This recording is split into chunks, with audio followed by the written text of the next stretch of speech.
مصر دی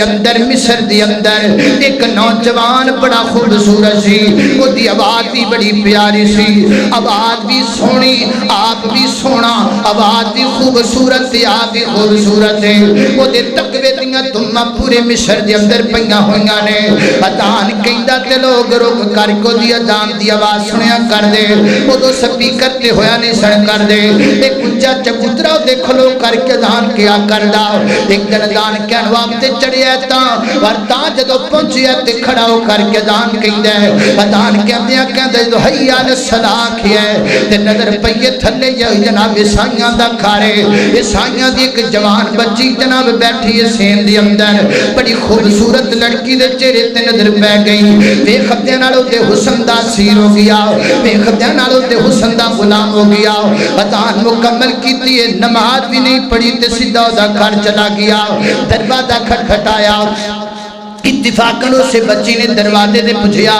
کون ہو دروازہ کھٹکھٹانے والے، اگو کہندہ ہے میں تیری حسن دا غلام ہو گیا ہوں، میں تیری حسن دا نوکر بن گیا ہوں، میں تیری حسن دا سیر بن گیا ہوں، میں نال شادی کر لے، میں تیرے نال نکاح کرنا چاہنا ہوں۔ انہیں آکھا تیرے تے ساڑے رستے الگ نے، تو مسلمان ہے، میں عیسائیاں دی لڑکیاں کیویں تیرے نال شادی کراؤں۔ انہیں آکھا جو مرضی کر، جڑی شرط رکھنے میں تیری مننوں تیار آؤں۔ انہیں آکھا ہی کوئی شرط ہے، اسلام چھڑ دے تے میں تیرا نکاح کر لواں گی۔ انہیں آکھا میں تھے کھلوتا کوتا اسلام چھڑنا وا، اسلام چھڑ دیتا، اسلام چھڑ دیتا، لڑکی نال شادی دے دن تے ہو گئے نے۔ حضرت امام قرطبی فرماتے نے کسے کام دی گردل مقام دی چھت سے چڑھیا ہے، یک دم چھت تو پیر پھسلیا زمین تے گر گیا،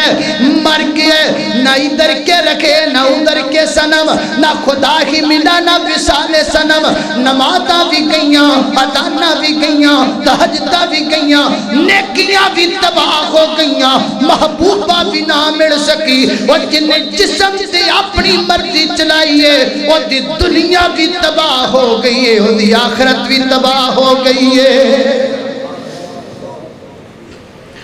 نہ آکھیا کر جسم میرا مرضی میری، جنہ اپنے جسم تے اپنیاں چلائیاں نے وہ دنیا تے بھی ذلیل ہو کے مرے نے،